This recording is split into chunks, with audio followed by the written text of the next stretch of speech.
هذا قفطان جزائري. يا ذا قليلة النفس. قفطان مغربي ولا جزائري؟ جزائري 100% يا حبيبتي.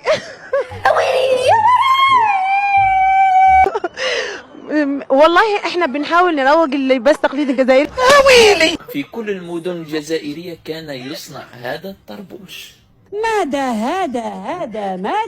في كل المدن الجزائرية كان يصنع هذا الطربوش.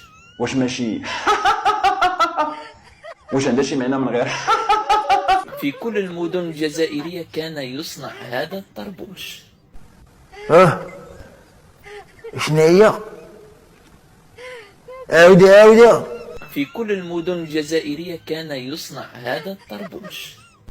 الطرود الحرفة في القهوة اللي في شارع القدس مازال هذا الحرفي يخدم هذه الشاشية أو الطربوش. هذا يعرف بالشاشية. يقولوا له تانا شاشية ترك أو شاشية عثمانلي. صحيح. A few moments later. Fas'ın Fes şehrinden çıkmadır. Minel kadim Fas'ta bu fes kullanılır.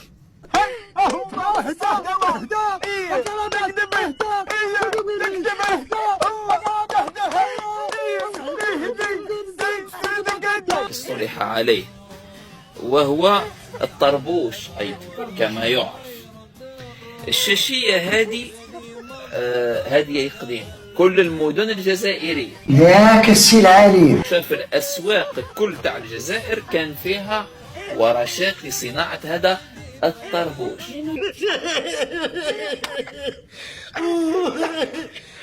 وصفة الكباب اللي هو طبق تقليدي جزائري خاص بمنطقة الجزائر العاصمة والمناطق المجاورة لها.